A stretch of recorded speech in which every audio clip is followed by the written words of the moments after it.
Kamusta mahal na mga manonood? Maligayang pagdating sa Nagpakita na sa lupa ang kaharian ng Diyos. Ako si Joylene. Ngayon, nag-uulat kami tungkol sa buhay iglesia ng mga Kristiyano mula sa ang iglesia ng makapangyarihang Diyos sa Kenya. Narito ang mga tampok na bahagi mula sa ulat ngayong araw. Nagbabasa ang mga Kristiyano ng mga salitang ipinahayag ng makapangyarihang Diyos at nagbabahagi ng kanilang mga pagkaunawa. Ibinabahagi ni Brother Edwin ang kanyang karanasan. Ang aking paglalakbay sa pagbitiw sa paghahangad ng kasikatan at pakinabang. Ibinabahagi ni Sister Mary ang kanyang karanasan. Nakita kong masyado akong makasarili. Narito ngayon ang detalyadong ulat. Sabi ng makapangyarihang Diyos, ang ibig sabihin ng tunay na pananampalataya sa Diyos ay ang mga sumusunod. Batay sa pananampalataya na ang Diyos ang may kataas-taasang kapangyarihan sa lahat ng bagay, dinaranas ng isang tao ang kanyang mga salita at kanyang gawain, at sa gayon ay iwinawaksi ang mga tiwaling disposisyon ng isang tao, tinutugunan ang mga layunin ng Diyos at nakikilala ang Diyos. Ganitong uri lamang ng paglalakbay ang maaaring tawaging pananampalataya sa Diyos. Subalit madalas ituring ng mga tao ang pananampalataya sa Diyos bilang isang labis na simple at walang kabuluhang bagay. Kapag ang mga tao ay nananampalataya sa Diyos sa ganitong paraan, nawawalan ito ng kahulugan at bagamat maaari silang patuloy na maniwala hanggang sa kahuli-hulihan, hindi nila kailanman matatamo ang pagsang-ayon ng Diyos dahil tumatahak sila sa maling landas. Ang mga nananampalataya sa Diyos hanggang ngayon, sa gitna ng mga salita at mga hungkag na doktrina, ay hindi pa rin nakakaalam na wala silang diwa ng pananampalataya sa Diyos at na hindi nila matatanggap ang pagsang-ayon ng Diyos. Nagdarasal pa rin sila na pagpalain sila ng Diyos ng kapayapaan at sapat na biyaya. Patahimikin natin ang ating puso at mag-isip ng husto. Maaari kaya na ang pananampalataya sa Diyos ang pinakamadaling bagay sa lupa? Maaari kaya na ang paniniwala sa Diyos ay nangangahulugan lamang ng pagtanggap ng maraming biyaya mula sa Diyos? Talaga bang ang mga taong naniniwala sa Diyos nang hindi siya nakikilala o naniniwala sa Diyos subalit kinakalaban siya ay natutugunan ang mga layunin ng Diyos?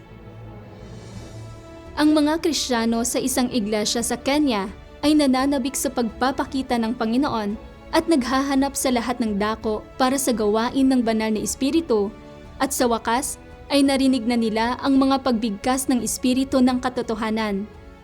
Tumanggap sila ng walang patid na panustos ng mga salita ng Diyos, nalaman ang ugat na sanhi ng pagkakasala ng sangkatauhan, at nagsisimula ng makilala ang sarili nilang mga tiwaling disposisyon at mga kalikasang diwa. Ang landas at direksyon sa pagwawaksi ng kanilang makasalanang kalikasan, paglaya mula sa impluwensya ni Satanas at pagtatamo ng kaligtasan ay naging malinaw na sa kanilang puso. Unti-unti silang lumalabas mula sa gapos ng kasalanan para sumunod sa Diyos at gawin ang tungkulin ng mga nilikha. Tinatamasa ang mas marami pang katotohanan. Pakinggan natin kung paano sila nakadalo sa piging ng kaharian ng langit. Dear viewers, Hello mga minamahal na manonood. Ang pangalan ko ay Mary at malugod ko kayong tinatanggap sa isang mahalagang lungsod sa East Africa, ang Nairobi, ang kabisera ng Kenya. Ngayong araw, ang mga Kristiyano mula sa iba't ibang tribo at lugar ng Nairobi ay nagtipon dito para purihin at sambahin ang Diyos ng sama-sama. Susunod, dadalhin ko kayo roon para maranasan ang kanilang buhay iglesia at mapakinggan ang kanilang mga karanasan sa buhay. Noong Enero 18, 2026, ang mga Kristiyanong ito sa Kenya ay dumagsa sa lugar ng pagtitipon ng may mga pusong puno ng pananabik. Binati nila ang isa't isa at mainit at masigla ang atmosfera.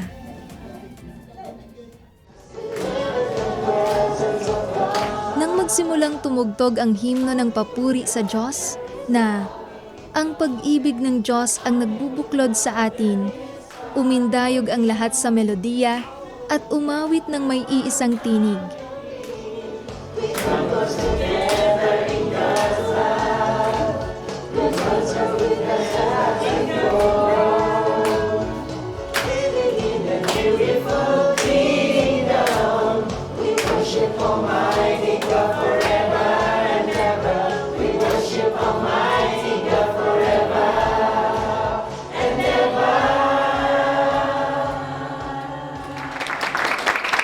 Pagkatapos ng awit at sayaw ng papuri sa Diyos, nag-alay ng panalangin sa Diyos ang mga Kristiyano para sa pagtitipon. Dear Almighty God, thank you Mahal na for this makapangyarihang opportunity Diyos, you've given us to come salamat sa before you pagkakaloob mo sa amin ng pagkakataong ito na magtipon, magbahaginan tungkol sa katotohanan sa isa't isa, at sambahin ka ng sama-sama. O Diyos, habang kumakain at umiinom kami ng iyong mga salita ngayon, idinadalangin naming gabayan mo kami. Amen. Pagkatapos ng panalangin, pinatahimik ng mga Kristiyano ang kanilang puso sa harap ng Diyos at nagsimulang magbasa ng mga salita ng makapangyarihang Diyos at magbahagi ng kanilang pagkaunawa. Almighty God says, "Though many people believe Sabi in ng God, makapangyarihang they Diyos, understand what belief in God bagamat is, maraming tao ang nananampalataya sa to Diyos, be in kakaunti ang nakakaunawa kung ano ang kahulugan ng pananampalataya sa Diyos God, at kung paano sila mismo dapat kumilos upang maging naaayon sa mga layunin ng Diyos. unless do they know Ito ay dahil, bagamat alam ng mga tao ang salitang Diyos who do not at mga pariralang tulad ng in their ang belief in gawain ng Diyos, people hindi nila do not kilala ang believe Diyos in God seriously. at lalong hindi nila alam This ang is kanyang entirely gawain. because believing God is too Hindi unfathomable, nakapagtataka are kung marveled gayon in their na ang belief lahat in ng hindi nakakakilala sa Diyos do not take ay belief in naguguluhan God sa kanilang pananampalataya sa Kanya. This is entirely because believing Hindi in God sineseryoso ng mga tao ang pananampalataya sa Diyos. in At this way, ito ay dahil lamang sa masyado silang hindi pamilyar sa paniniwala sa Diyos.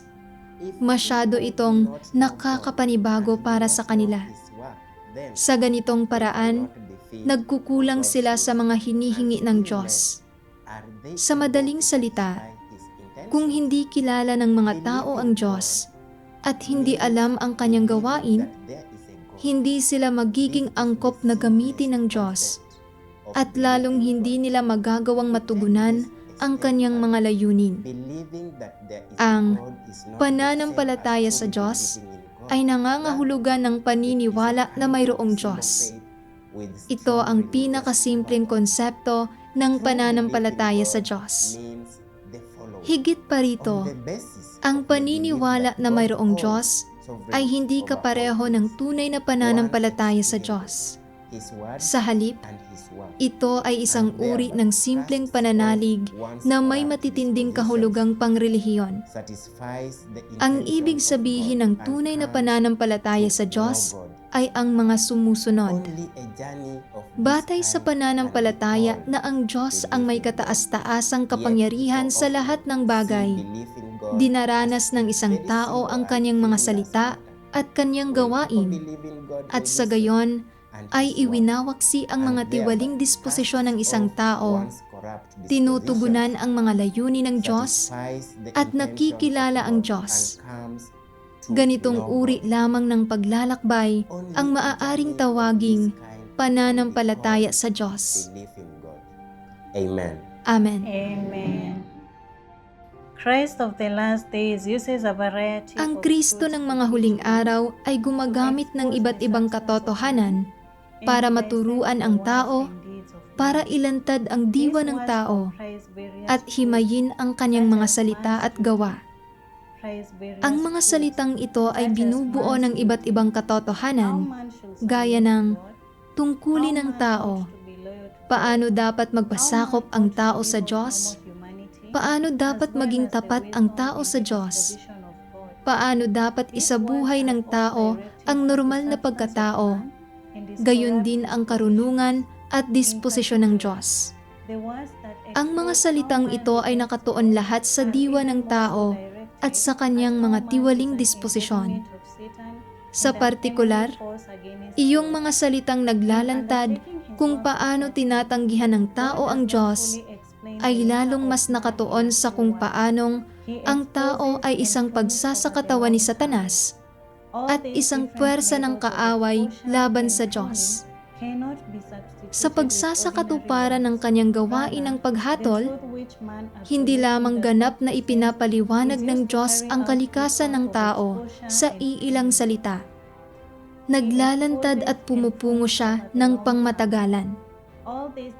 Ang lahat ng iba't ibang pamamaraan na ito ng paglalantad at pagpupungos ay hindi maaaring mahalinhan ng mga ordinaryong salita.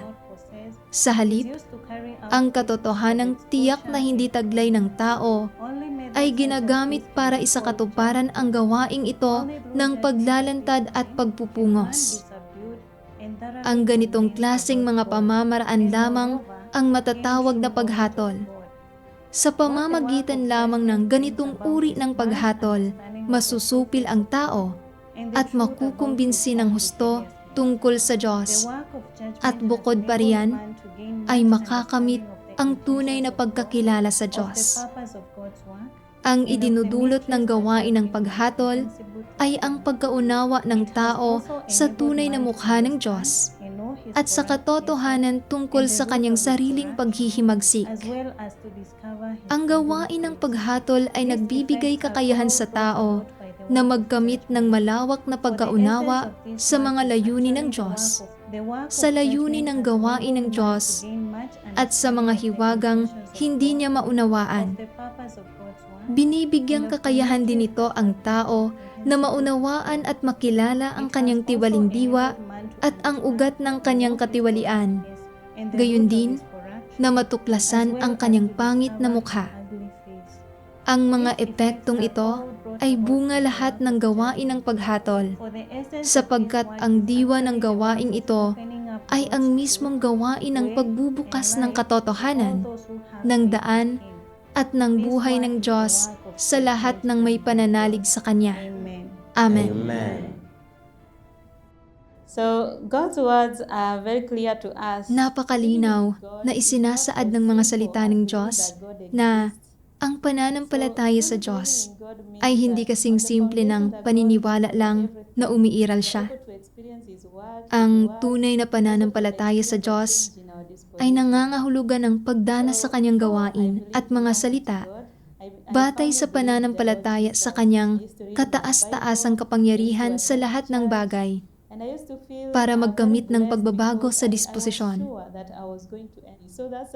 Bago ako nanampalataya sa makapangyarihang Diyos, isa akong masugid na mananampalataya ng Panginoong Hesus. Pero may isang bagay na hindi ko kailanman maunawaan.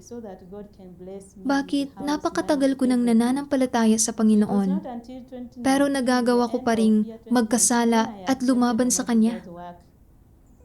Sa pagtatapos ng 2019, tinanggap ko ang gawain ng makapangyarihang Diyos sa mga huling araw at naunawaan ko na ang gawain ng paghatol ng Diyos sa mga huling araw ay para linisin ang sangkatauhan at para ganap na alisin ang makasalanang kalikasan ng tao.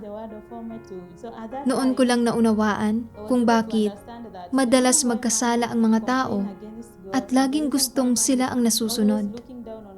Lahat ng ito ay dahil mayroon tayong makasalanang kalikasan sa loob natin na resulta ng pagiging lubos na nagawang tiwali ni Satanas. Kung hindi aalisin ang makasalanang kalikasang iyon, patuloy tayong magkakasala at lalaban sa Diyos. Kalaunan, naging leader ako ng iglesia found that At naging sobrang istrikto at malupit ako sa mga kapatid, I like to na para bang ako ang amo at sila ang aking mga empleyado. Pagkatapos ko lang basahin ang mga salita ng makapangyarihang Diyos, saka ko naunawaan na lahat ito ay sanhi ng mapagmataas kong kalikasan. Ipinaramdam sa akin ng mapagmataas na kalikasang ito na mas mataas ako kaysa sa iba. Hindi lang mababa ang tingin ko sa iba, kundi wala rin akong paggalang sa Diyos. Ang ganitong uri ng kalikasan ay kalikasan ni Satanas at kinasusuklaman ito ng Diyos. Kung hindi ako magsisisi at magpapatuloy lang ng ganoon, hindi ba't magiging napakamapagmataas ko, hindi nagpapasakop sa Diyos o sa sino paman? Pagkatapos niyon, sa tuwing gusto kong makinig ang iba sa akin, nagdarasal ako sa Diyos at pagkatapos ay sadyang isinasantabi ang sarili ko. Sa paggawa nito, nakikita ko kung saan mas magaling ang iba kaysa sa akin. Sa pamamagitan ng pagkaunawang ito na batay sa karanasan, naging mas mapagpakumbaba ako at nagsimula na akong tumuon sa pakikinig sa mga suhestyon ng iba. Resulta ang lahat ng ito ng pagdanas sa gawain ng paghatol ng Diyos. Kung nananampalataya ang isang tao sa Diyos, pero hindi nararanasan ang kanyang gawain ng paghatol, napakahirap para sa kanila na makilala ang sarili nila. At napakahirap din para sa kanila na maligtas. Amen. Salamat sa Diyos. Aktibong ibinahagi ng mga Kristiyano ang kanilang pagkaunawa at pag-arok sa mga salita ng Diyos. Sa pamamagitan ng pagbabasa ng mga salita ng makapangyarihang Diyos, napagtanto ng mga Kristiyano na sa pamamagitan lamang ng pagtanggap sa gawain ng paghatol ng Diyos at pagwawaksi ng kanilang mga tiwaling disposisyon at pagtatamo ng pagpapasakop at pagkakilala sa Diyos, sila magkakaroon ng tunay na pananampalataya sa Kanya at maililigtas Niya. Pagkatapos, sama-samang umawit ang mga Kristiyano ng isang himno ng mga salita ng Diyos. Gugugulin ko ang buhay ko ayon sa paghatol at pagkastigo ng Diyos. Even though I live amid your chastisement, and amid your judgment, no matter how painful it may be, still I'm unwilling to live under Satan's power. Still I'm unwilling to live under Satan's trickery. I feel joy living amid your curses, and feel pain living amid Satan's blessings. I love you while living amid your judgment, and it fills my heart with great joy. Your chastisement and judgment is righteousness and holiness. It is in order to cleanse me, and even more, it is to save me. I would rather live my entire life amid your judgment, receiving no care, than live under Satan's power for a single moment. I wish to be cleansed by you. Even if I have to suffer, I'm unwilling to be exploited and duped by Satan.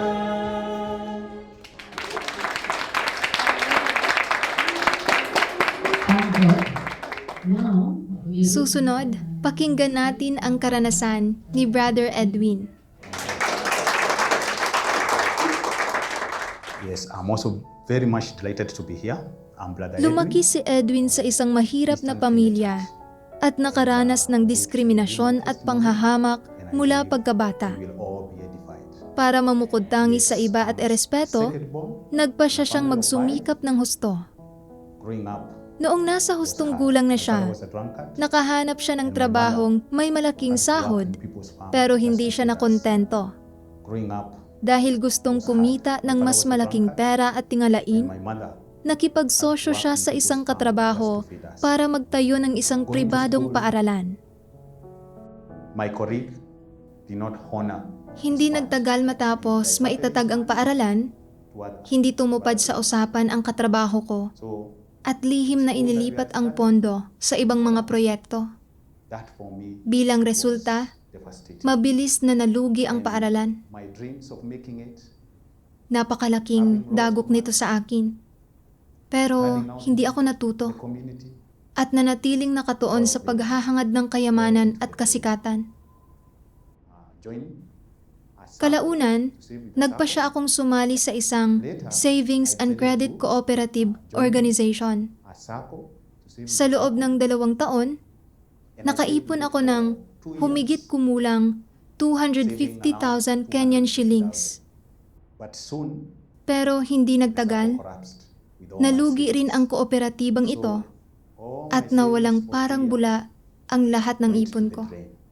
at this point Sa sandaling iyon, nadurog ang puso ko. and I quit Noong panahong iyon, patuloy akong nagrereklamo sa puso ko. Bakit nangyari sa akin ang mga bagay na ito? Bakit hindi ako pinagpapala ng Diyos? Noong 2022, may nakilala ako online na isang Chinese sister na nagpatotoo sa akin tungkol sa bagong gawain ng makapangyarihang Diyos at malugod ko itong tinanggap. Makalipas ang 3 buwan, nagsimula akong gawin ang tungkulin ko sa iglesia. Minsan, sa aking mga espiritual na debosyon, nabasa ko ang isang sipi ng mga salita ng makapangyarihang Diyos. Sabi ng makapangyarihang Diyos, sa inyong paghahangad, napakarami ninyong personal na mga kuro-kuro, pag-asam, at mga kinabukasan. Ang gawain ay ginagampanan na ngayon sa ganitong paraan para pungusan ang inyong pagnanais para sa katayuan at ang inyong maluluhong pagnanais. Ang mga pag-aasam na ito, ang pagnanais na ito para sa katayuan at ang mga kuro-kurong ito ay pawang mga huwaran ng mga satanikong disposisyon. Umiiral ang mga ito sa puso ng mga tao, ganap na dahil palaging unti-unting sinisira ng mga laso ni Satanas ang kaisipan ng mga tao at hindi kailanman maiwaksi ng mga tao ang mga tuksong ito ni Satanas. Nakasadlak sila sa kasalanan, subalit hindi sila naniniwala na kasalanan iyon. At dagdag pa rito, iniisip pa rin nila, nananampalataya kami sa Diyos, kaya kailangan niya kaming pagkalooban ng mga pagpapala at angkop na isaayos ang lahat para sa amin. Nananampalataya kami sa Diyos, kaya kailangang maging superior kami sa iba at kailangan naming magkaroon ng mas mataas na katayuan at mas magagandang kinabukasan kaysa sa sino mang iba. Dahil nananampalataya kami sa Diyos, kailangan niya kaming bigyan ng walang hanggang mga pagpapala.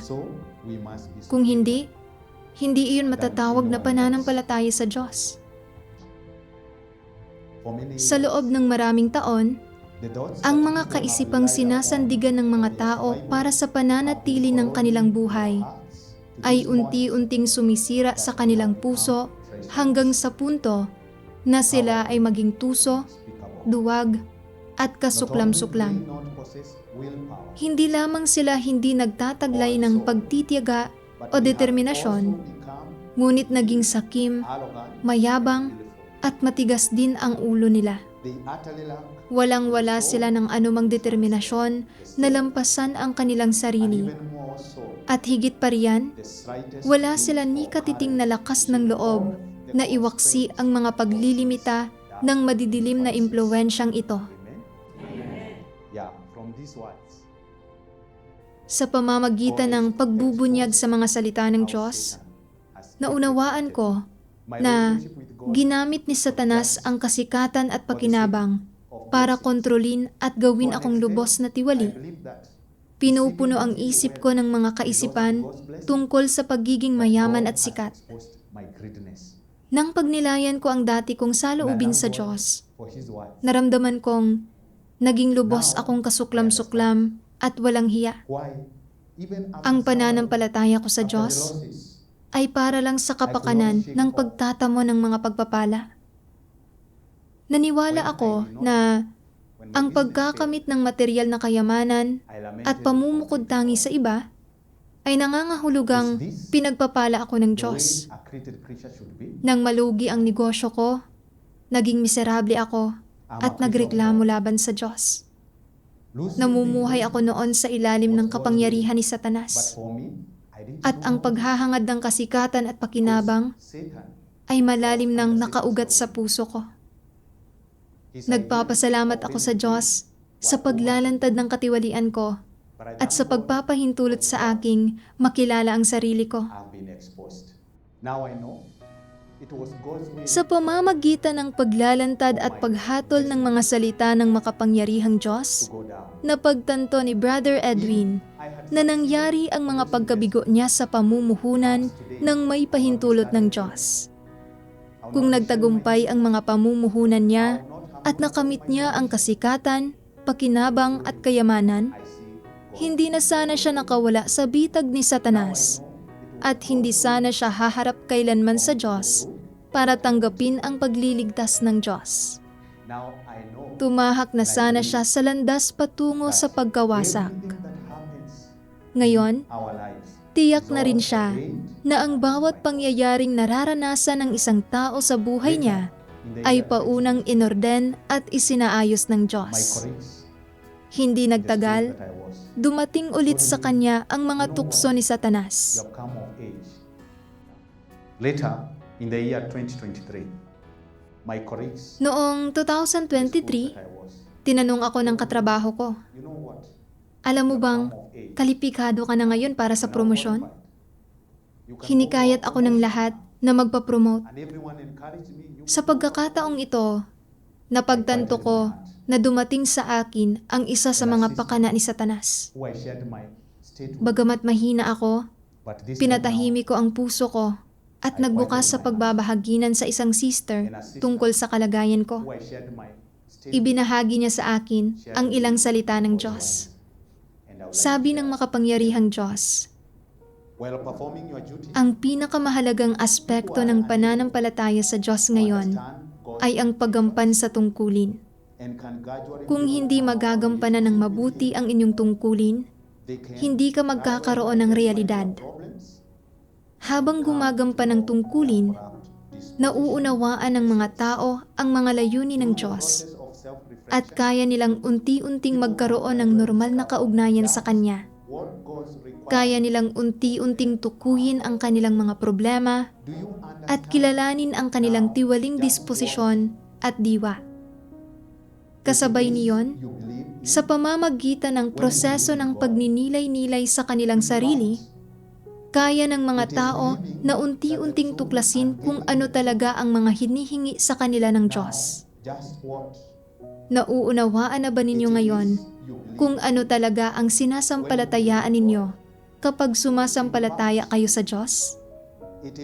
Sa katunayan, ito ay pananampalataya sa katotohanan at paggamit sa katotohanan. Ang paggampan sa tungkulin ay nagbibigay kakayahan sa inyo na makamit ang katotohanan at buhay. Hindi makakamit ang katotohanan at buhay kung wala ang paggampan sa tungkulin. Gumagawa ang Diyos para pamahalaan at iligtas ang sangkatauhan. Kaya syempre, mayroon siyang mga hinihingi sa mga tao. Ang mga hinihinging ito ang tungkulin nila. Malinaw na ang tungkulin ng mga tao ay nagmumula sa gawain ng Diyos at sa mga hinihingi niya sa sangkatauhan. Anuman ang tungkuling ginagampanan ng isang tao, ito ang pinakanararapat na bagay at ang pinakamaganda and his at requirements pinakamakatarungang bagay sa gitna ng sangkatauhan. regardless of what duty one performs. Bilang mga nilikha, dapat gampanan ng mga tao ang tungkulin nila at saka lamang sila makatatanggap ng pagsang-ayon ng lumikha. Or Amen. mankind. From God's words, I came to Mula sa mga realize salita ng Diyos, naunawaan ko God has na given me a duty. binigyan ako ng Diyos ng pagkakataong gawin ang tungkulin ko Anything else. at hindi ko pwedeng hayaang may humadlang sa akin. Although my colleagues, Kung mapopromote I ako, realized if I kakailanganin kong umako ng mas maraming trabaho na makakasagabal sa tungkulin ko. performing my duty. Napagtanto ko rin For na ang paggawa ng tungkulin ay ang pinakamagandang bagay para sa isang nilikha. Dahil sa prosesong ito, arranges and nagsasaayos ang Diyos ng mga kapaligiran para ibunyag ang mga tiwali nating disposisyon. we can Ito ang kinakailangang landas para magawang perpekto. that is Kung the hindi mo gagawin ang tungkulin mo, imposibleng magawang perpekto. no perfection. Ngayon, ay malinaw ko nang nakikita na ang material na kayamanan, isang masayang pamilya, Job isang nakasisiyang trabaho, mga sasakyan, at malalaking bahay, guarantee wala sa mga bagay na ito ang makapaglilinis ng katiwalian ko and is only at lalong hindi magpapahintulot sa aking can maligtas. I be purified. Tanging ang katotohanan ang makapaglilinis sa akin. Ang pag-aaksaya ng buhay mo sa paghahangad ng kasikatan, pakinabang, at material na kayamanan A big house ay isang landas na wala ng balikan that na can nagdudulot lang sa iyo ng pasakit. but it cannot Nagbibigay lang ng pansamantalang kasiyahan ang mga material na pagtatamasa. only the truth. Hindi kayang alisin ng mga ito ang pasakit natin, ni alisin ang mga pag-aalala natin tungkol sa hinaharap. Cannot give the freedom Tanging ang katotohanan ang makapagpapalaya sa atin. for me. Para sa My akin, duty. ang paggawa ng tungkulin ko ang pinakamahalagang bagay. Also, Ito ang pinakadakilang pagliligtas ng Diyos sa akin. work on myself. Paano ako babalik sa pamumuhay sa ilalim ng kapangyarihan ni Satanas Work on myself. para makontrol ulit ng pera, kasikatan, at pakinabang? Nang walang pag-aalinlangan, Please. pinili kong gawin ang tungkulin ko para suklian ang pagmamahal ng Diyos. Salamat sa Diyos. Amen.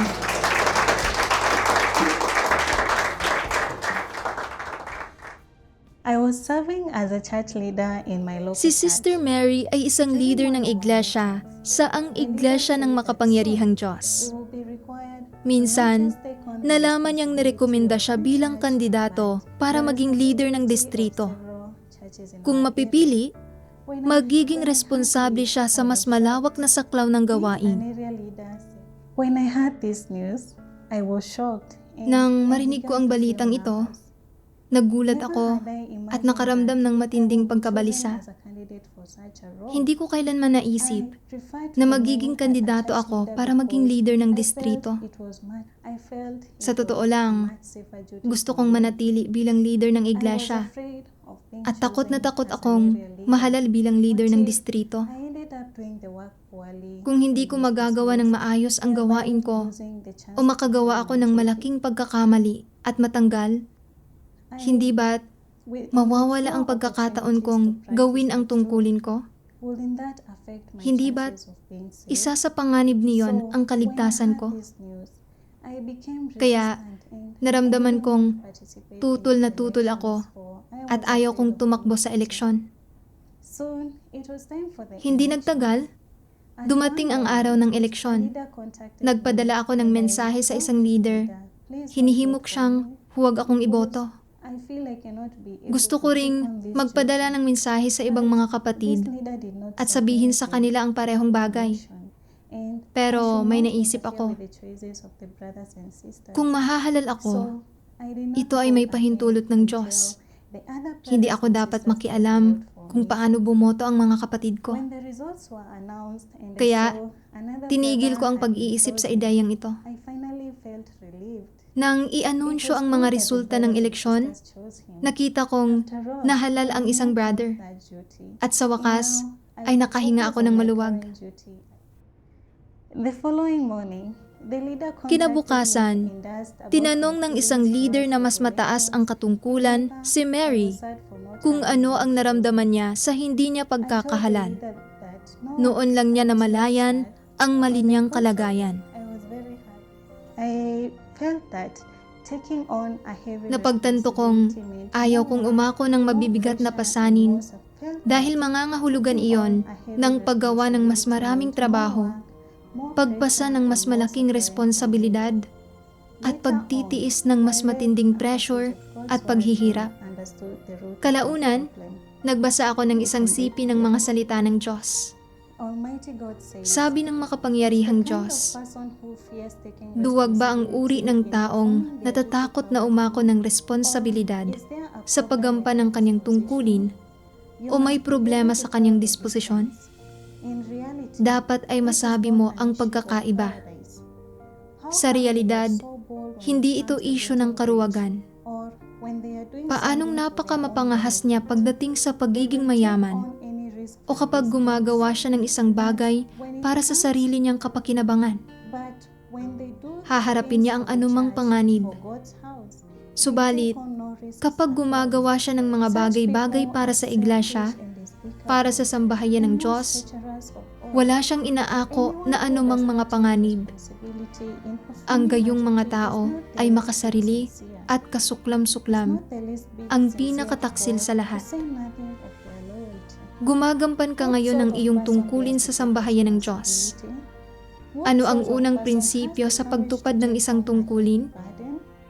Ito ay na, kailangan mo munang gampanan ang tungkuling iyon ng buong puso, lubos na pagsikapan, at protektahan ang mga interes ng sambahayan ng Diyos. Ito ay isang katotohanang prinsipyo, isa na dapat mong isagawa.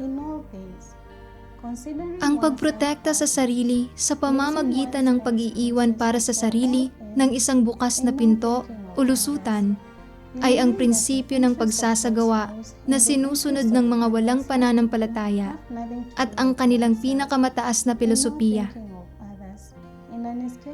Sa lahat ng bagay, ang pagsasaalang-alang muna sa sarili, paglalagay sa sariling interes bago ang lahat, at hindi pag-iisip sa iba. Naniniwala na ang mga interes ng sambahayan ng Diyos at mga interes ng iba ay walang kinalaman sa sarili. Iniisip muna ang mga sariling interes at pagkatapos ay nag-iisip ng isang ruta sa pagtakas. Hindi ba't iyon ay kung ano ang isang walang pananampalataya? Ito eksakto ang isang walang pananampalataya. Ang ganitong uri ng tao ay hindi karapat-dapat na gumampan ng isang tungkulin. Amen. Mula sa mga pagbubunyag sa mga salita ng Diyos, nakilala ko na ang mga tumatangging umako ng responsibilidad ay ang pinakamakasarili, pinakakasuklam-suklam, at pinakamapanlinlang sa mga tao. Ang mga gayong tao ay hindi sinsero o tapat sa Diyos kahit kaunti. Dati kong inakala na ang pagiging leader ng iglesia ay nangangahulugang ginagawa ko ng medyo maayos ang tungkulin ko. Pero noong narekomenda ako bilang kandidato para maging leader ng distrito, takot na takot akong mahalal. Naniwala ako na kung mas malawak ang saklaw ng gawain ko, ganoon din kalaki ang panganib. At na kung makakagawa ako ng malaking pagkakamali, maaaring mawala sa akin ang pagkakataon kung magkamit ng katotohanan. At baka hindi pa nga ako magkaroon ng magandang kalalabasan sa huli. Matapos timbangin ang mga positibo at negatibong epekto, gusto kong iwasan ang eleksyon para protektahan ang sarili kong kinabukasan at hantungan. Ginusto ko pa ngang magpadala ng mensahe sa mga kapatid at sabihin sa kanila na huwag akong iboto. Nang maisip ko ito, ang isang taong may konsensya, katwiran, at debosyon, ay kayang bitawan ang sarili niyang mga interes at isaalang-alang ang mga interes ng sambahayan ng Diyos. Pero naging makasarili at kasuklam-suklam ako at hindi nagpakita ng anumang pagsasaalang-alang sa mga layunin ng Diyos. Ginusto ko pa ngang isuko ang pagkakataong ibinigay sa akin ng Diyos para makibahagi sa eleksyon. Ang unang bagay na dapat makamit ng isang tao sa tungkulin niya ay ang gawin ito ng buong puso at buong lakas. Ito ang hinihingi ng Diyos at ito ang dapat isagawa ng isang mananampalataya sa Diyos. Ang kakayahang gumawa ng tungkulin ay pagtataas ng Diyos at isang malaking pagkakataon para magkamit ng katotohanan.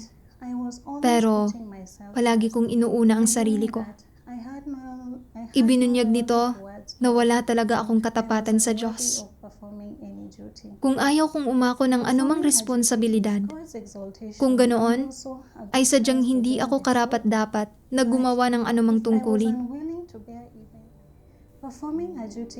Sa pamamagitan ng pagbabasa ng mga salita ng Diyos, nakilala ni Sister Mary na ang palagi niyang pagkatakot sa pag-ako ng responsibilidad sa tungkulin niya ay nagmula sa pagiging makasarili at kasuklam-suklam at nagpakita ng kawalan ng katapatan sa Diyos.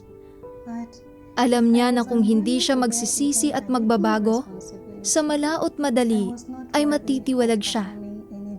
Kaya naman, hinanap niya ang mga salita ng Diyos para lutasin ang problema niya. Nagbasa pa ako ng isang sipi ng mga salita ng Diyos. Sabi ng makapangyarihang Diyos, kapag itinalaga sa iyo ang isang tungkulin, bagamat pakiramdam mo ay kaya mo itong gawin, natatakot ka na kung magkamali ka ay ititiwalag ka, at kaya ikaw ay kimi at hindi umuusad. Kaya, paano mo malulutas ang problemang ito? Dapat aktibo mong hanapin ang katotohanan at magkaroon ka ng isang nagpapasakop at nakikipagtulungan na saloobin. Talagang malulutas niyon ang problema. Walang silbi ang pagkamahiyain, takot at pag-aalala. Ang mabunyag at matiwalag ba ay may anumang kinalaman sa pagiging isang leader? Kung hindi ka isang leader, mawawala ba ang iyong mga tiwaling disposisyon bilang resulta nito? Sa malaot madali, kailangan mong harapin ang problema ng paglutas sa iyong mga tiwaling disposisyon.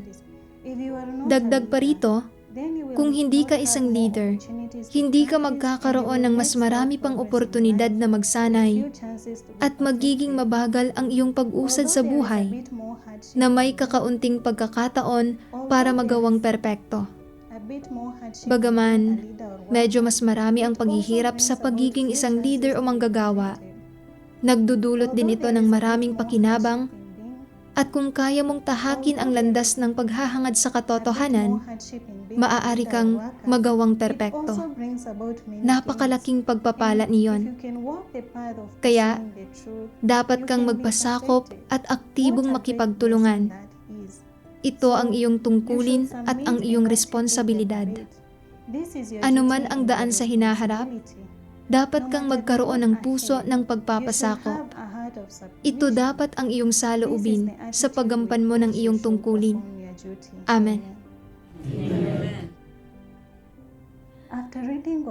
Pagkatapos basahin ang mga ito, pinagnilayan ko kung bakit takot na takot akong mahalal bilang leader ng distrito. Palagi kong iniisip na kung hindi ko magagawa ng maayos ang tungkulin ko, maaari akong matanggal. At na kung makakagawa ako ng malaking pagkakamali sa gawain ko, maaari itong humantong sa pagkatiwalag ko. Mula sa mga salita ng Diyos, naunawaan ko na bagamat responsable ang isang leader ng distrito sa mas malawak na saklaw ng gawain at nahaharap sa mas matinding pressure, mayroon ding mas maraming pagkakataon para magsanay. Kung hahangarin lang nila ang katotohanan at gagawin ang tungkulin nila ayon sa mga prinsipyo, Mas madali para sa kanila na tahakin ang landas ng pagiging perpekto. Ang tungkuling ginagawa ko ay hindi nagpapasya sa kalalabasan ko. Ang nagpapasya sa kalalabasan ko ay kung nalinis na ba ang mga tiwali kong disposisyon. Kung hindi ko isasagawa ang katotohanan at patuloy na magiging mapagbantay laban sa Diyos, hindi kailanman magbabago ang mga tiwali kong disposisyon. Kung ganoon, anuman ang tungkuling gawin ko, sa huli ay hindi ako maliligtas. Matuwid ang Diyos. Kung may mga paglihis o pagkakamali sa tungkulin natin, hanggat kaya nating hanapin ang katotohanan, pagnilayan ang sarili natin, at magsagawa ayon sa mga salita ng Diyos. Gagabayan tayo ng Diyos at bibigyan pa rin tayo ng mga pagkakataong gawin ang tungkulin natin. Tanging ang mga hindi nagsasagawa ng katotohanan na sadyang ayaw magsisi at ang mga pilit na kumakapit sa mga maling pananaw nila ang ititiwalag. Kalaunan, napili ako bilang pangunahing leader na responsable sa gawain ng pagdidilig. Nang maisip ko ang malaking responsibilidad na kaakibat ng gawaing ito, medyo nag-alala na naman ako. Pero napagtanto kong kailangan kong isantabi ang mga interes ng laman ko at tanggihan ang sarili ko.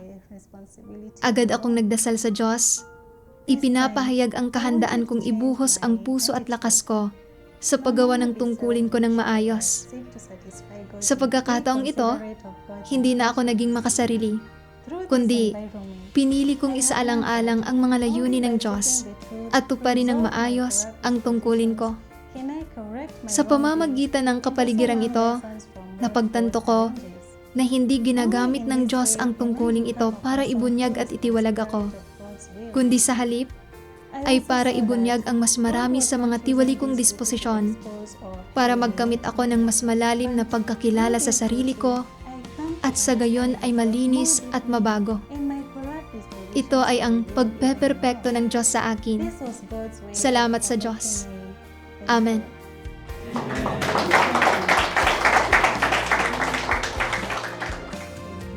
Sa pamamagitan ng pagbabasa ng mga salita ng makapangyarihang Diyos at pagbabahagi ng kanilang pagkaunawang batay sa karanasan sa isa't isa, napagtanto ng mga Kristiyano na sa pamamagitan lamang ng pagtanggap sa gawain ng Diyos sa mga huling araw at sa paghatol at pagkastigo ng kanyang mga salita, nila makikilala ang sarili nila at unti-unting malilinis at mababago ang kanilang mga tiwaling disposisyon.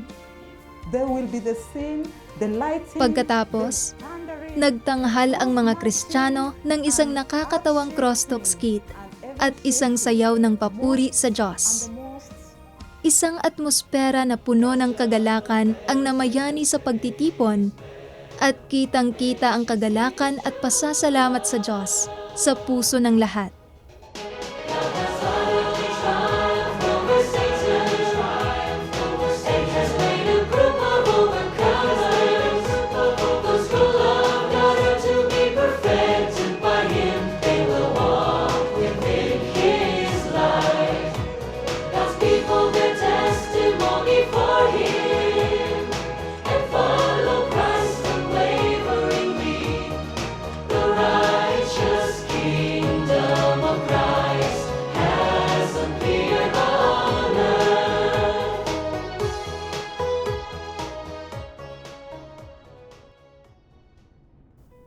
Mula sa mga patotoong batay sa karanasan ng mga Kristiyano sa iglesia sa Kenya, makikita natin na naunawaan nila ang katotohanan, ang sarili nilang mga tiwaling disposisyon, at ang ugat na sanhi ng kanilang pagkakasala sa pamamagitan ng pagkain at pag-inom ng mga salita ng makapangyarihang Diyos araw-araw.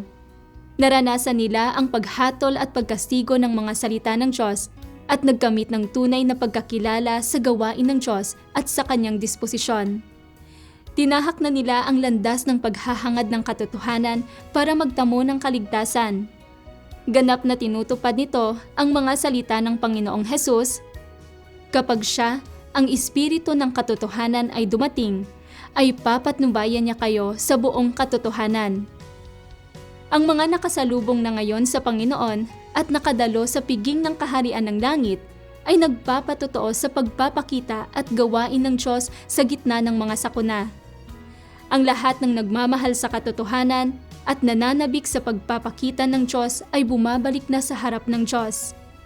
Malinaw na ang kaharian ni Kristo ay naisakatuparan na sa lupa. Salamat sa panonood. Manatiling nakatutok sa Ang Bagong Kapanahunan at subaybayan ang masagana at makulay na buhay iglesia na isinasabuhay ng mga Kristiyano. Hanggang sa muli.